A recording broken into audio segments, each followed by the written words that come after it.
Okay, so let's do this. See what's going on here.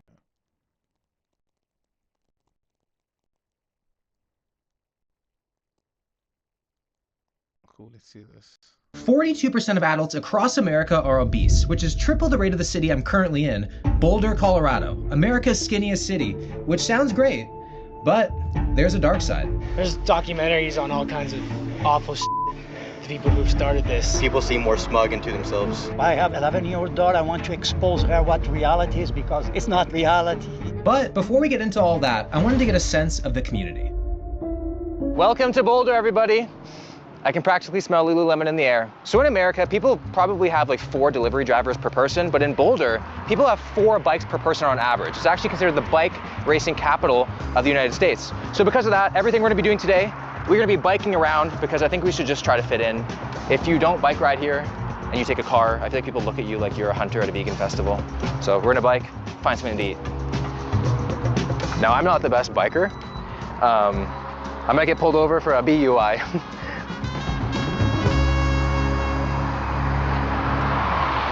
I can do it.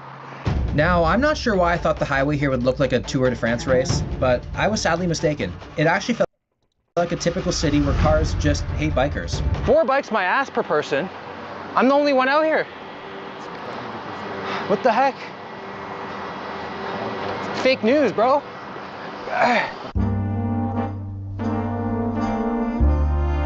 First impressions of Boulder is I'm getting a little bit of cult vibes. Nothing like serious though, more like just like veganism and CrossFit. But overall it's really beautiful. Tons of skinny people I've been seeing.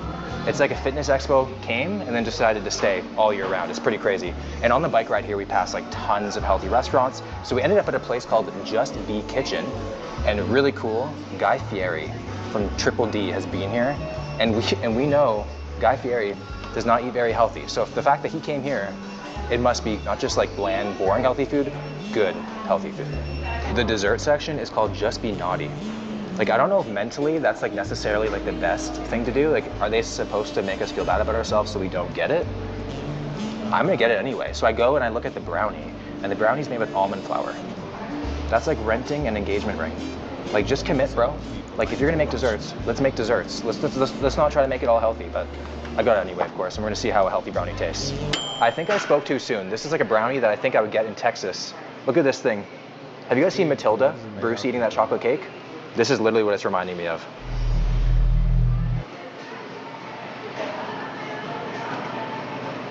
I can taste the health. It's good though, but it's actually really good. It's actually really good. We're gonna be biking a lot today, doing a lot of activities, so it's not even gonna count. When I got my food, it looked so good I just had to dance. It's what I do. Look at these things, man. Oh. Healthy French toast bliss. Not healthy cities. The guy owns 25 bike cities and the average blood 4 bikes per person. The 2 guys made talking about skipping meals and dealing with weight loss issues was very moving. It's so subtle, very powerful. Let's see what type of people are actually watching this, because this girl's saying it's moving. View channel. Okay, the subtle this lady would be a bit more like a health something, but she's not. That's actually Really weak. I don't like that video already. It has no fresh food. That's disgusting.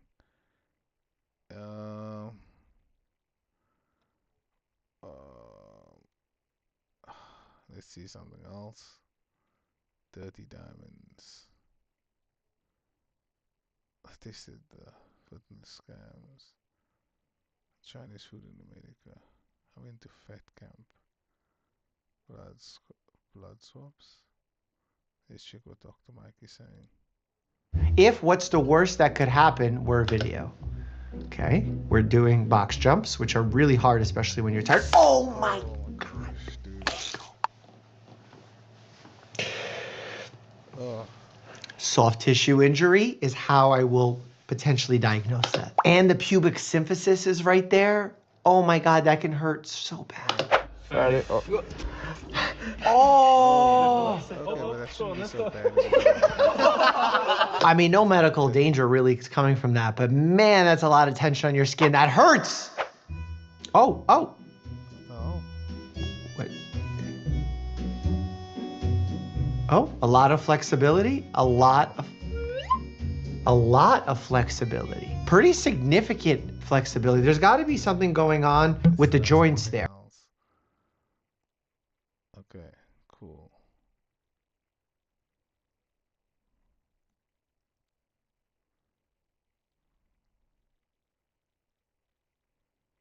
Okay, this is my city. I'm from here, so let's see. In Cape Town, I found the best version of myself. Okay, I've seen this before.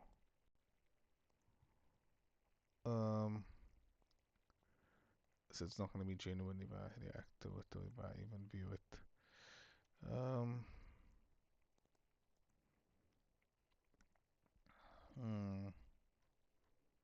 I changed to my actual YouTube account. There might be something interesting there. Switch accounts.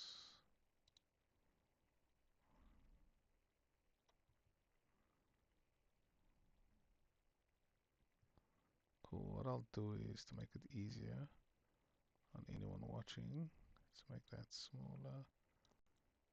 I don't know how to do it like halfway. How do people make it that halfway? Will they do it like half and half? The view.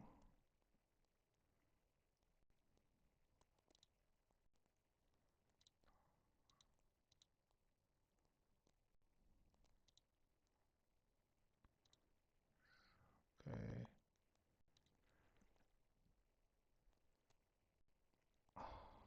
And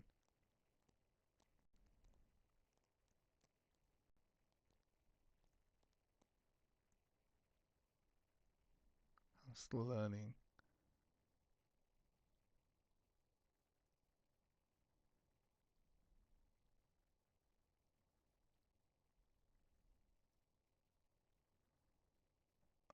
How do they?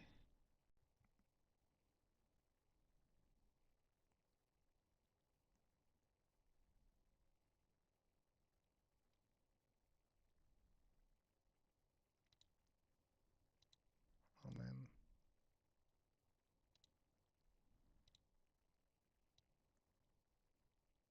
Ah, I don't know if it is possible. And then get it to stack like that. How does it look when I'm doing this? Oh, it does look a bit weird.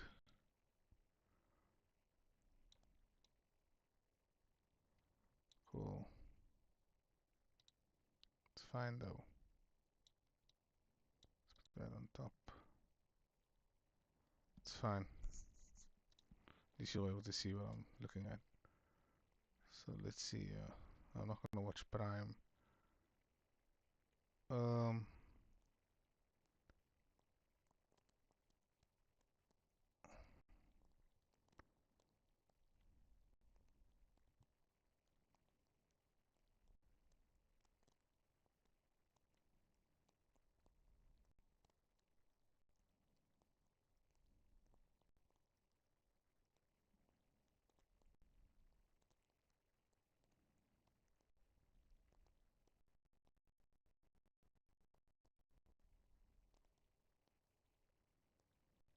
Let's switch to this one. Ladies and gentlemen, welcome back to Marketing Monday, Wins and Fails, where we go over all of the wins and the fails in the last week in marketing and business. Today, our top story concerns one thing: work from home. As you can see, this guy here is enjoying working from home with his dog, who is somehow fiendishly set on looking at these spreadsheets. We all know it, we all love it, and the stats prove it. Work from home is preferred by 65% of people, 32% prefer hybrid work, and only 3% would say they would want to never work from home. Work from home is extraordinarily popular. Not only can you work with your dog, but if you have kids, it's easier to spend more time with them, even if they look really annoying. By the way, both this kid and this mom are my target market. They're both H-Rock viewers. And you'd be surprised, she's the one spamming Glizzy Coffee Cow and he's the one saying arbitrage on Reddit. But the main reason people prefer work from home is in an environment where housing costs get more and more expensive and you have to live farther and farther away from work is the terrible commutes. Going into the office via commute is miserable. Housing prices continue to rise, people have to live farther away, they commute in. People are stuck and they are stressed and having real health costs. There is literally a physical and psychological toll that comes from these brutal commutes that are getting longer and longer. And so they're happy with the idea of being able to work from home whenever possible, or at least at a hybrid capacity. This woman is out with an I hate commuting poster. We'll talk more about her later. But with all of this data and all of these... Okay, I just want to add something while this guy's talking. I think that working from home is actually a problem. I mean, not working at home, working from the office is actually a problem. Because I've worked at many jobs that didn't really require us to come into office. And coming into office, let me just see here, make sure my mic is working.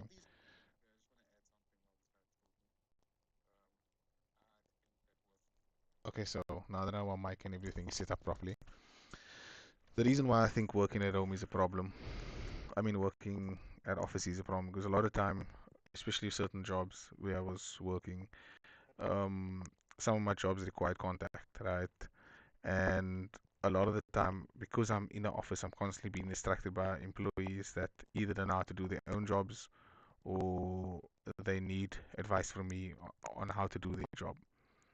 And then I never really get my work done. So what I do is I'd usually come in like really early, do my work really early for like an hour or two, and get like almost half the day's work done. And then I'd sit and stop, and I'd know at about 8 or past 8 between 8 and half past 8 most of the meetings happen. People start coming into office.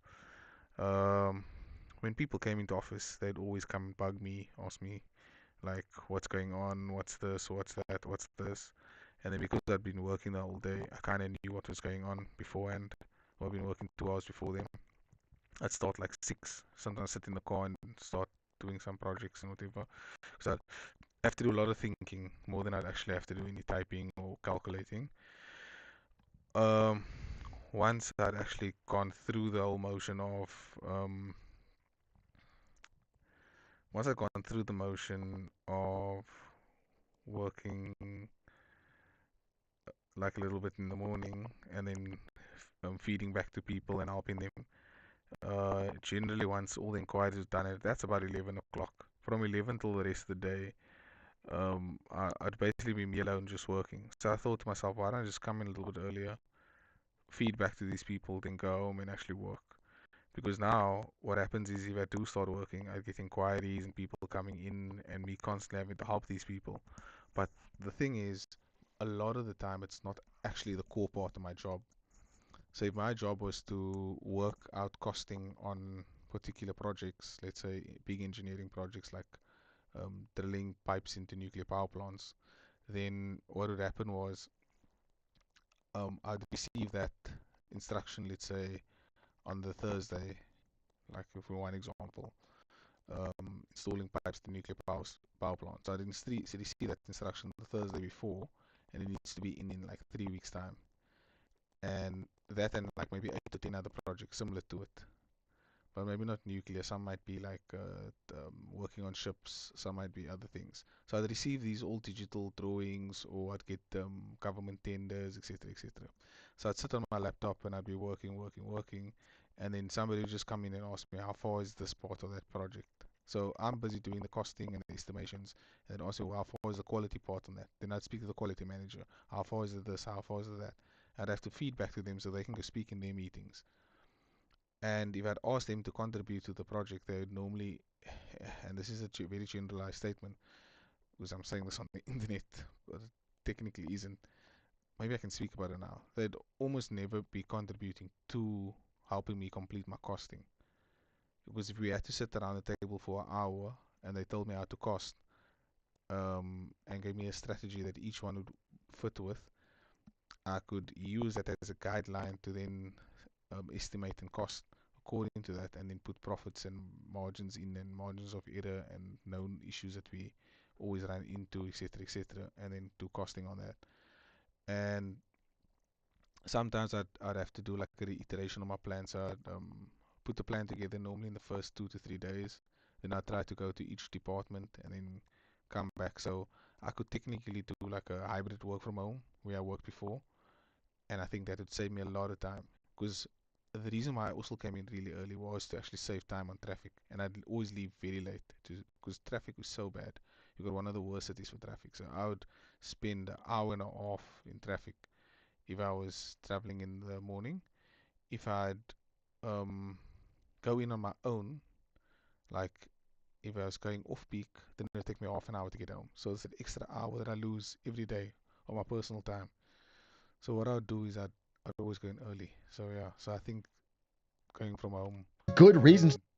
and working from home for most of the like 3 days a week would be very beneficial, and then I have 2 days a week where I can actually just get feedback from stakeholders in the projects, which I'd hope they'd adopted, but the work was so slow to adopt that principle that I ended up leaving at the frustration for the system, actually. That was not, oh, that wasn't the reason I left, but that was one of my drivers when I was like, oh, I'm so frustrated, until eventually I just decided, you know what, I'm leaving. I have to leave. I'd actually go back there and work there for free because I love the job so much, but I just can't stand frustrations. I can't stand wanting to do something and then somebody says, no, you can't because we just don't want you to. Or no, we can't because whatever. And there's no legitimate reason why those people are unable to help me or to contribute.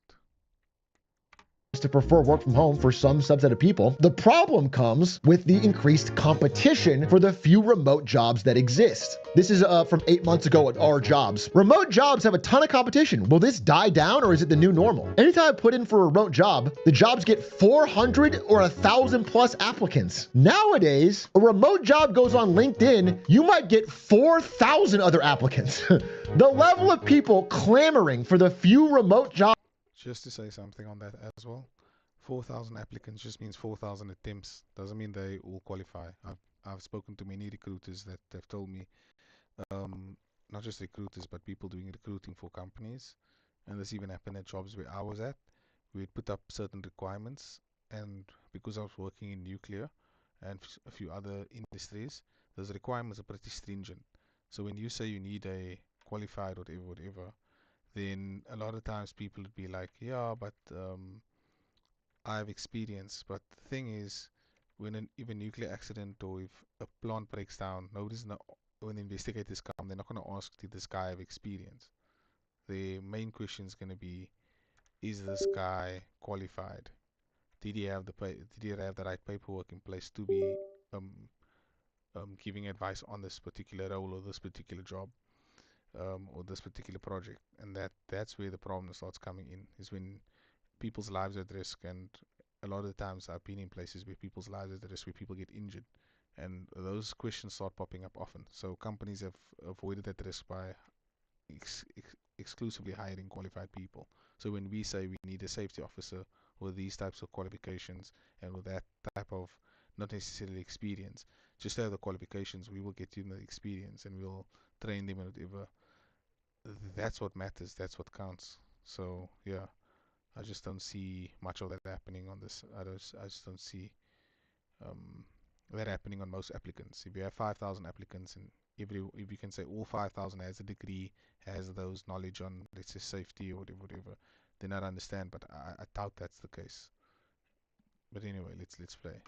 Jobs left is getting insane. Stats show that only 20% of all postings on LinkedIn are remote jobs, but they get over half of all applications. That's millions more people applying for the same few remote jobs. Another salvo has been fired in this remote work war this past week. This is CEO of Amazon, Andy Jassy. He became CEO of Amazon after Jeff Bezos had the world's biggest midlife crisis and decided to go fuck somebody else's wife and buy a gigantic super yacht. And CEO Andy Jassy just recently announced in a message called Strengthening Our Culture in Teams that remote work is dead at Amazon. Back in office 5 days a week, get over it. And that's a bad sign. The most stringent return to office decision among big tech companies. This could be a harbinger of more to come. Much like when Elon Musk came in with a kitchen sink and fired a bunch of people at Twitter that gave other companies the license to do the same thing, Andy Jassy's influence as a tech CEO could lead to other companies following Amazon's suit and pushing for the end of remote working. Now this I understand that Amazon might push something like that, but this is the issue that you sit with. Amazon most companies become competitive because they have lower costs, lower overheads, higher skilled workers. So if any of Amazon's competitors or somebody that wants to compete in the same space as Amazon enters that space, offers remote work, offers a similar package or even less, because they're working remotely, they're willing to take less. They will have the first opportunity to poach the top talent, and that is the issue that you might sit with in that regard. But anyway, yeah. So I personally don't think that the best talent would continuously be at Amazon. Yeah, going forward, and yeah, that I've seen it happen. I've seen it happen during COVID. The best talent goes to where they offered the best resources, so they can pick and choose. And yeah, it's this guy is right. Amazon brain drain incoming, because they won't have a shot at the best talent. That's for sure. You don't get the best people by offering the worst, because the best people can leave Amazon and do something completely different. I've experienced this even in engineering, where guys would tell these companies like, hey, you better treat me better, you better treat me better, you better treat me better. And this mechanical engineer ends up going to a like a Deloitte or McKinsey type firm, one of these consulting firms, and ends up working there as a consultant, doing something completely different in some IT cooling programming thing. And that's how you lose your best guys, because it takes you 10 years to train up a PR eng, probably less now with the new system.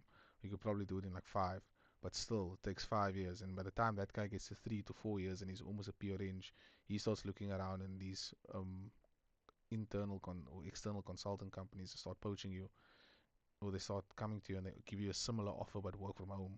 You're gonna take the work from home offer, and that's exactly what I think happened. Um, or that's exactly what happened where I've worked at previously, and I think this is what might happen to Amazon, where consulting firms and similar companies from outside of tech might start poaching them. The AI firms, the big other firms, are all gonna start looking at these Amazon guys and being like, well, you those guys don't need to work from home. We are able to do that. We are able to give you this. We are able to give you what you want. Yeah, 4-day work weeks, whatever it might be. But anyway, let's go on. This woman I showed earlier, the I Hate Commuting woman, that wasn't a coincidence. She's an Amazon employee who's protesting outside the corporation right now. As are many other Amazon employees, because they're a little bit let down after Andy Jassy just a few years ago promised that they would be Earth's best employer.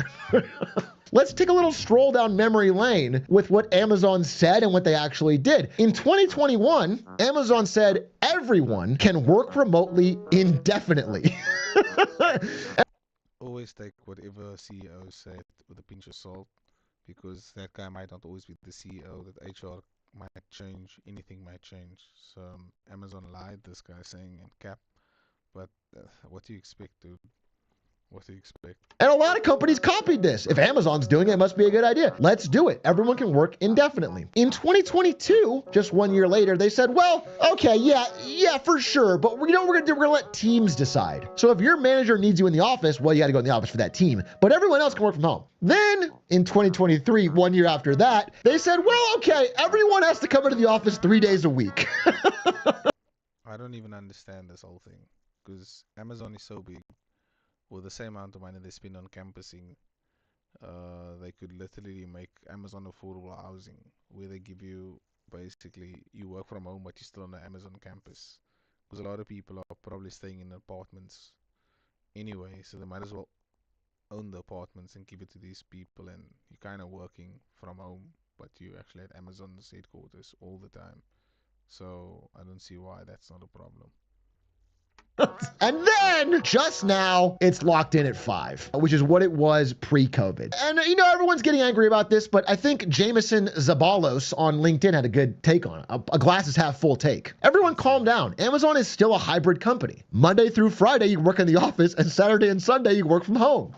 When you put it like that, they're still hybrid, bro. But some Amazon employees, including some who've quit, like this guy who worked at AWS, John McBride, and quit, have revealed a lot of the internal struggle that's been going on with Amazon employees as they grind back against this increasingly restrictive system. Number one, Amazon employees have begun coffee badging, where they go in, they badge to show that they showed up at the office, they grab a coffee, and they leave.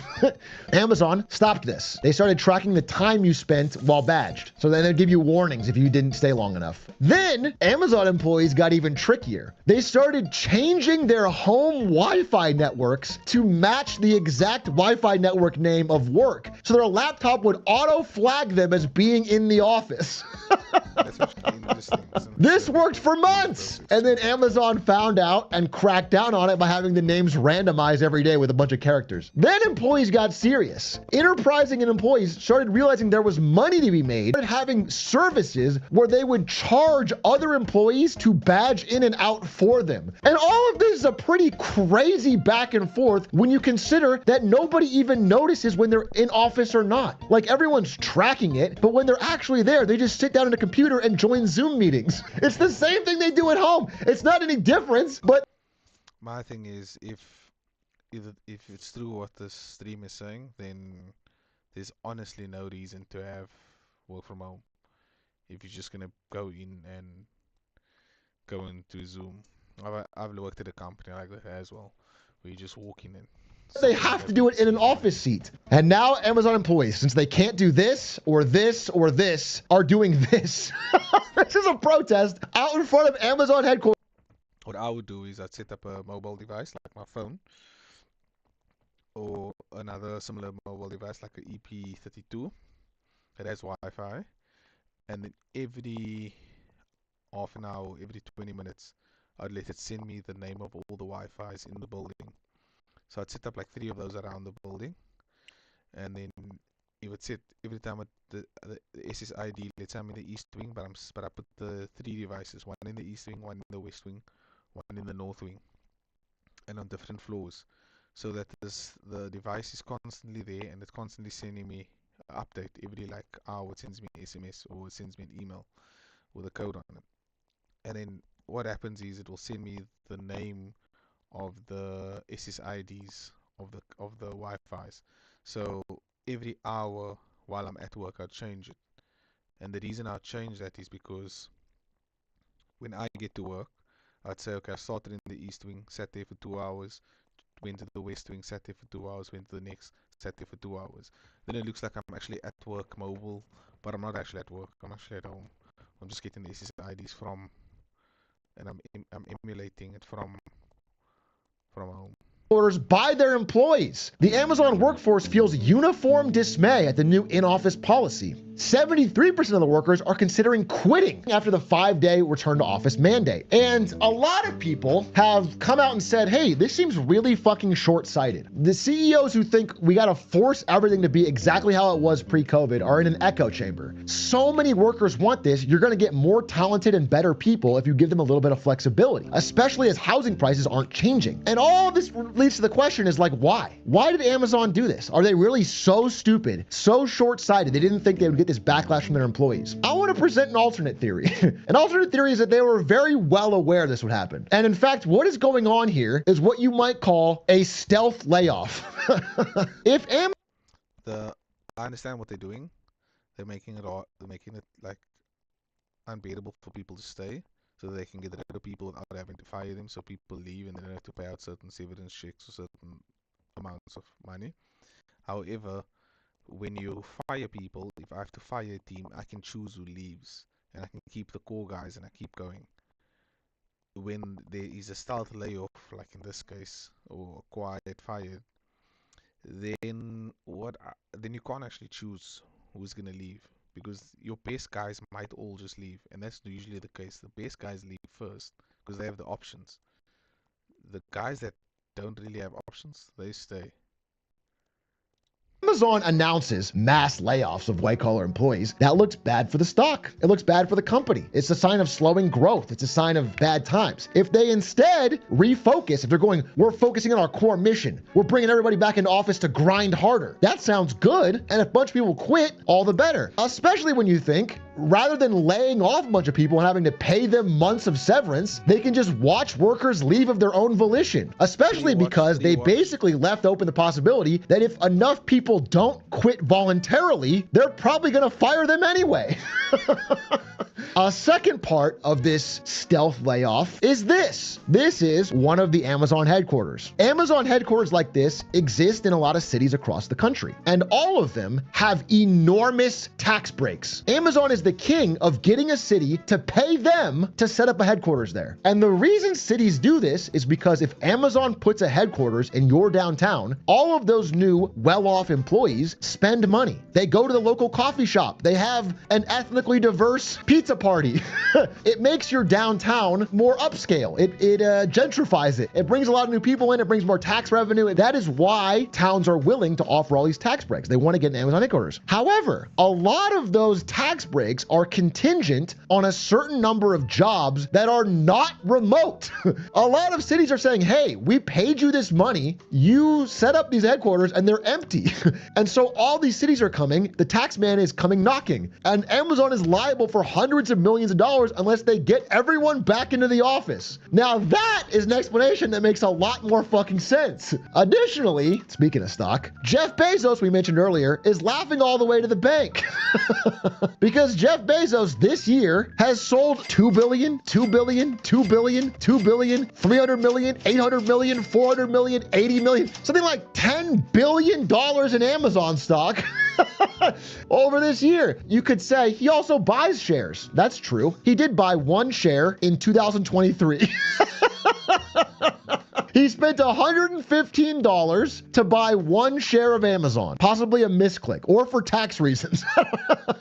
Speaking of stock rebalancing, let's give a big win to our good friend Elon Musk. I told you I'd mention him more earlier. The kitchen sink thing. Remember how that went? He laid off a bunch of people, I believe 80% of Twitter's workforce. And a lot of companies said, well, Twitter still runs. Let's copy him. And they laid off a bunch of people after themselves. Well, now, as more and more time passes, we're about to see the effects. And one of the ways we get an insight to this is through balance sheets of the banks that invested. So Fidelity Investments is one of the companies that helped Elon Musk buy Twitter and therefore has some of the shares. Twitter is or X.com is no longer a public company. We can't see what it's valued on public markets. Fidelity is legally required to say how much its X shares are worth, how much they think they're worth. Now, it's a bit of a gray area. It's kind of like telling a kid, how much do you value your Pokemon cards?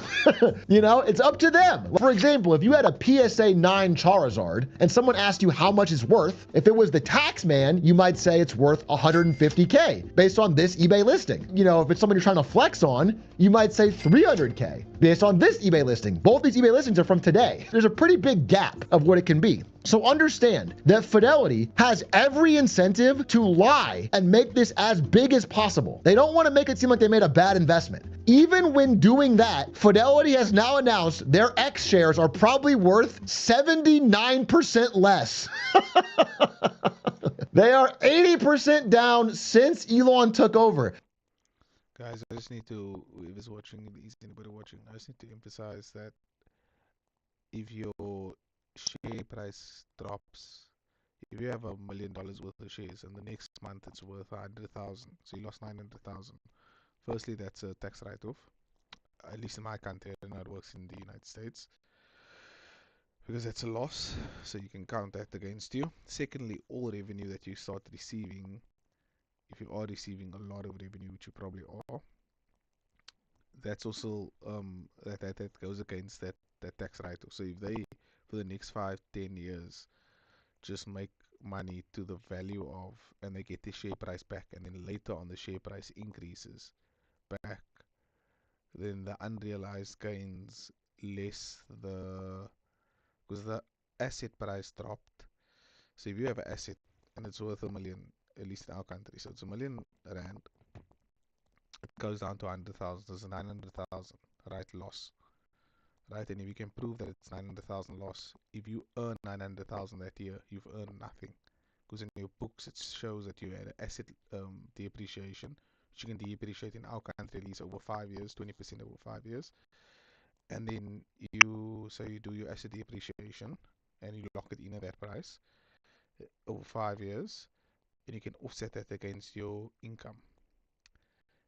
Then also, there's the thing, if your OPEX, so your operating costs, if your OPEX is 100,000 USD for that, to keep that million going, so now your 100,000 USD shares, but your OPEX on it is 100,000, but now you cut it down to 20,000, and your revenue was 100,000, and your revenue dropped by 40 to 60,000. So you've cut your cost by 80%. So your cost went from 100,000 to 20. Your revenue went from 100 to 60. So you're actually still up by another 20 or 40. So it's always a win-win if you can cut that much. And there is no incentive for a lot of companies to leave X, because they're quite successful on X. And I don't think that X is what Elon Musk is intending to buy. I think he has another plan for it. Another thing is, since X has been out, there's been a massive political movements in the US markets.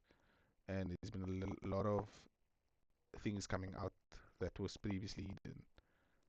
Like the DD case, like they probably have to pull the Usher case because they're going to have to keep the data records for 5 years. So even though you deleted his account, there's a lot of stuff they can still pull.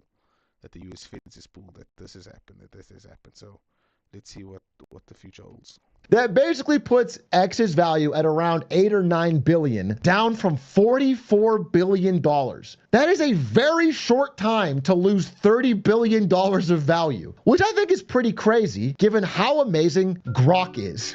I don't think the market is properly valuing how sick it is that you can make Mario smoke weed on Grok. And the only problem with this is that Nintendo has finally noticed it. Which may mean the end of Grok's greatest feature. Speaking of AI, do you remember this first image I opened on? Remember how I said the dog was looking surprisingly intently at this guy's work? There might be more to that. You see, when it comes to Amazon, AI, layoffs, and dogs, it turns out they all have one thing in common. Amazon Rufus. This is their brand new ChatGPT competitor that they are using to lay off customer service workers. He's a Welsh Corgi and a good dog. He's not mean. He's meant to be fun. Do not use him to try and lighten serious or difficult content or information. I'm sorry, but I have to. I have to use Rufus to lighten the fact that you're firing all of their scared AI or scared customer service workers. Basically, Rufus works like this. You go on Amazon and you're trying to shop for things, maybe on the mobile phone, and you can ask Rufus questions like, what's the difference between different shoes? Or what's a good gift for Valentine's Day? And Rufus will answer you. He'll give you tips for things to buy. And it's very fun and interesting until you realize that it's not really a dog at all. In fact, it's just basically a ChatGPT clone. And people realize that they can get free ChatGPT Pro by just asking Rufus questions. All you have to do is ask it one shopping question first, and then you can start asking it to do your coding for you. Can you give me a Python code to add 2 + 2? I don't have an answer for that. However, here's some questions you might ask about Vita Coco Pressed Coconut Water. And then he just doubles down, asks again, and it works. The AI only puts up a fight for one message and then immediately jumps into doing whatever you want. What a sweet doggo. Speaking of AI, a lot of insane news with AI this week. I have to give another win or a fail, possibly, to ChatGPT. It's a win or a fail based on your relationship with, I guess, your ChatGPT, because a lot of you apparently are using ChatGPT for emotional support. The number of people who are confiding and asking emotional questions to ChatGPT because they don't have anyone in their real life to ask it to is getting higher and higher. And all of that would be slightly dystopian, but it gets worse once you start to see that ChatGPT has begun messaging them back first, as in not in response to a question, remembering things they asked and asking him, how was your first week at high school? Did you settle in well? Not only is this real, but ChatGPT apologized for it. Definitely not something they were beta testing and then got called out on. What the fuck? The upside, if we're looking for a win here, is that we're all gonna have friends. By the way, as I'm putting all this information about the work from home, beat down by Amazon, and maybe difficulties of finding jobs and all that, I wouldn't be surprised if you look like this. Fuck this. This sucks. The data is starting to bear this out. Gen Zers are getting fired at shocking levels. Now, some of this could be the economy, but it's specific to new people in the job who are younger. And I think this guy's take is the correct one. Having worked with a few in this age bracket, many simply don't care, and I don't blame them. HR calls where they get fired. The issue is that a lot of people, and especially older people, think that, like in the past, if you were getting into a job and I wanted to become a factory manager, or I wanted to start my own ad agency, you had to work from the bottom and work way up. Nowadays, you could just go online, register the company, all with a click of a button. In a matter of hours, you could have a company, at least in our country, in South Africa. You can have a company registered, everything done, and you could literally start a competitor to your boss in a few hours, and all you have to do is get some clients, and then you could start doing the same thing. Whereas prior to that, it was much harder to do that. And the reason why people don't, why Gen Z and newer generations don't care is because we understand that we have that power. We understand that in the new era, we can actually get things done at a much faster pace. But I'm gonna start skipping this guy's videos because he's playing on is like playful, and I don't like it. Wrong. I want to give a fail to myself because earlier on Marketing Monday, weeks ago, I made fun of Haley Welch, aka the Hawk Tua girl, for getting a Hollywood agent. I said, what the fuck are you doing? You have one viral meme. Why are you getting an agent to get a podcast and a reality show and a fragrance and whatever? Well, as of today, Talk Tua with Haley Welch is the #4 podcast in America. What the fuck? Talk Tua is dominant. I have nothing to say, but I apologize. Not only that, but she gets to hang out with Connery's pants in the DMs.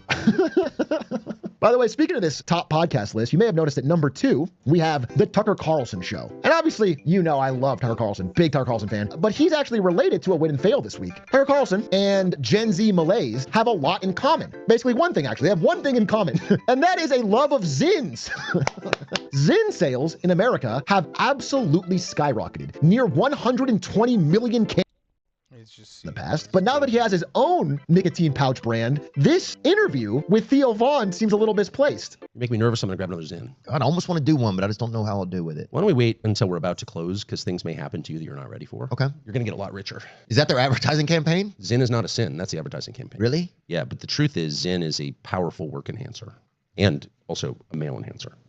If you know what I mean. Really? Yeah. Talking erection, huh? I don't know if I want a Zyn supported wiener, you know? I don't know. I think you do. And Elon Musk is having a problem with fucking California because apparently now that he's had a more pronounced political shift in the era of X.com, Californians are becoming, quote, ashamed to drive Teslas. And I think that's probably a bit of an extreme. Again, I think Teslas are good cars. The data is unmistakable. The only problem is, even though politically they are more likely to support Elon Musk now, Texans don't give a shit about EVs. Like, not at fucking all. Their opinion of Elon Musk has risen. They like him more than ever. They like his cars as little as they always did. Again, Elon Musk, who now is hyper buy our car if that's a problem with LGBTQ equality. People should be free to leave. What's next? The answer is Roblox. Specifically, Roblox Dress to Impress. And it's not just the gays, it's apparently everyone. This is a Marketing Monday win to Roblox Dress to Impress, a game I had no idea about that is apparently massively successful. Dress to Impress is drawing a massive crowd, not only among children and tweens, but adults and even celebrities. It has been played more than 2.7 billion times and has daily active users of 250K. That would put it in top 5 on Steam. I mean, bigger than a ton of AAA games this year. A ton! Celebrities like Charlie XCX are now doing collabs, making her own Brat merch within Dress to Impress only. Again, this is not even Roblox as a whole. That's crazy.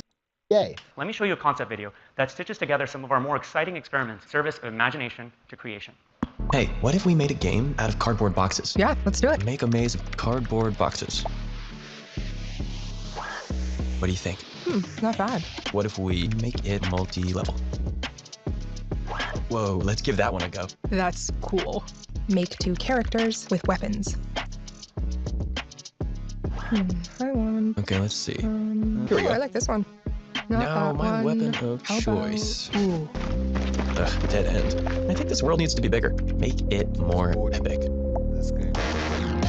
Wow. Are you seeing this? Yeah. That's awesome. We all know this is how we talk when playing games, right? This is how we hang out with our friends. EA has nailed gamer lingo and how we engage with video games. And we can't wait to play Cardboard Box Simulator AI Slop. By the way, I want to say all of this is pre-rendered. So this is EA's wildest imagination of what the greatest possible AI remains to be seen. All of that leads us to being done with American news, okay? It's time to show something that the investors really want and the audience really wants. Bringing back a segment that has been much less. Was that written that I think are pretty intelligent. Glazer comes out. Oh, that's so boring. Oh, I'm sorry. This is probably a boring stream if anyone watches it. Let's speed watch something because I have to be off in the next 15 minutes. So let's look for something that's 5 minutes long.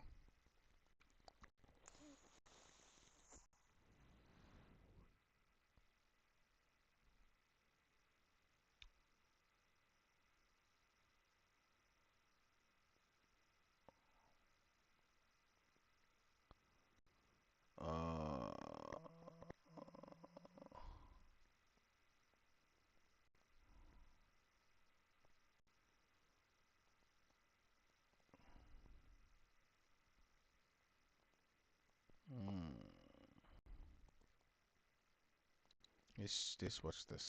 How much money did you hand over? The total I invested was £131,000. Jeff's 34 and from Portsmouth. I'll just tell you something. Natural selection. That's it. He was working as a skipper, teaching military personnel how to sail, when in late 2018 he joined an online book group, looking for help in making his ambitions come true. I signed up to a webinar, which I found on meetup.com, and they're studying the 7 habits of highly effective people. I thought, well, if I can learn them, use them in my own life, I'll do well. You had to leave your number. So a week later, I had a phone call from Jay Singh. Ah, cool. Good evening. He was interested in, the same ideas I was interested in. We read most of the book. I really enjoyed it. Saw it benefiting my life too. That's when Jay offered me the opportunity to work with him one-on-one and have some personal mentoring. What sort of things were you sharing with him? Loads of stuff. At first, just what I was doing all day, every day, and I would share my ambitions, my desires, insecurities. If Dawn and I were having trouble, I'd share that. So they'd be on the phone for like 4 hours. He would check everything off with him, have a dispute about something, or he'd let me down, and I would send him a message, upset about it, and the message I got back didn't sound like Jeff because the language was different. They weren't messages from Jeff, they were messages from Jay. In June 2020, when the world had just gone into its first COVID lockdown, Jeff joined Lighthouse full-time. Jeff wasn't working anyway because of COVID. And what did being full-time involve? It involves being on these calls, mainly listening to other people speaking, waiting for Paul Wall to arrive. Morning. And how long would they last? In the beginning, quite short. Lighthouse has a team of live transcribers working on every call, and they mustn't miss a word of what Paul says. You're trying to get as much of Paul Wall's words as you can. As Stephen Covey said, educating a conscience. So I thought I'd just share a few things. It got longer and longer as we went. So within 6 months, they're 5 to 6 hours. But you'd never know when they were going to finish. It went on to about 6 o'clock on one call, 10-hour call. He started becoming separated from people. We did go to his families. You'd find him sitting in the car on the phone to Jay. I like a challenge. I want to be challenged. Not many people who say that and mean it. He said we run this discipline program. It was £10,000. That was going to be a year's worth of mentoring.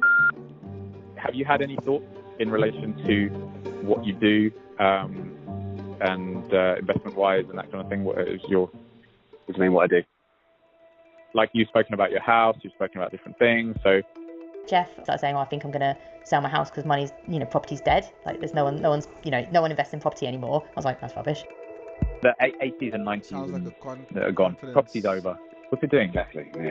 What's it doing? It's just in bricks and mortar, and it's just rubbish. I fully agree, bro. In June 2021, 2.5 years after he first started speaking to Jay Singh, Jeff sold his house. He gave £28,000 to Lighthouse. He'd already remortgaged it and given them $32,000 of that money. Do you think you would have sold your house had it not been for Jay Singh's encouragement? No chance. I had no reason to sell that house, other than the reasons put in front of me and the opportunities put in front of me at Lighthouse. When did you first hear about Lighthouse? I had someone come to my practice to seek some help. I consider Lighthouse a very classic example of a cult. It fits all the criteria that I use. And what is that? Firstly, cults are started and often continue to be led by a charismatic and authoritarian leader. But they're also bullies. So I kind of refer to them as charismatic bullies. What about your family? What did they say about your family? My mother and sister are narcissistic, my father's weak, the worst family at Lighthouse. My partner, So this guy was seriously taking advantage of. Dawn, well, she's got endless flack. I won't repeat what he said. I think you've heard some Well, recordings. we've got the recording, yeah. I've got great friends with us. And one of my enemies is some fucking chick called Dawn, I'll leave him in. She's toxic. What are some of the things you remember from it that he said? Oh, well, I don't know. Well, I don't know what you got. Turbocharged pussy. What is it? It's damage you also.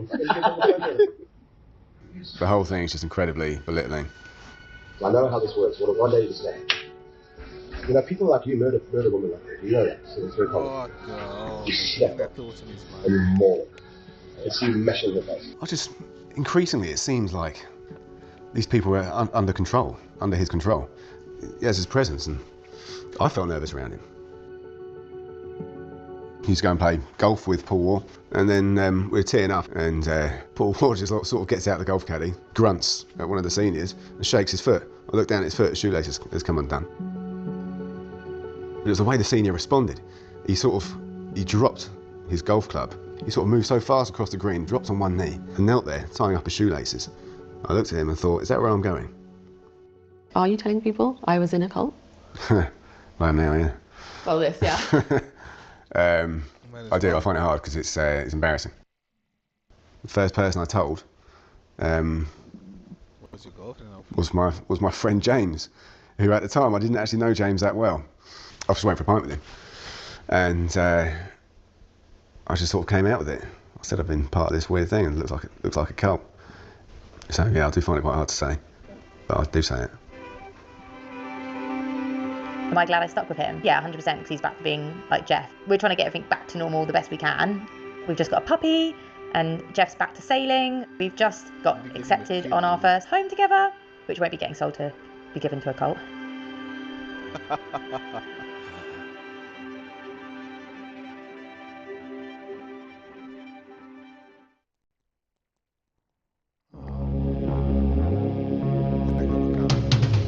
This is a classic thing of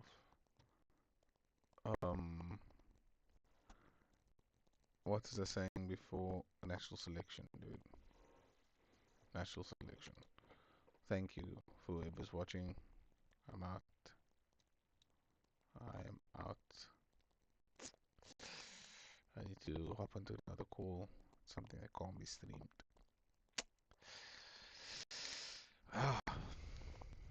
That's it. Cool. Where do I stop? Okay, let's make this thing fit.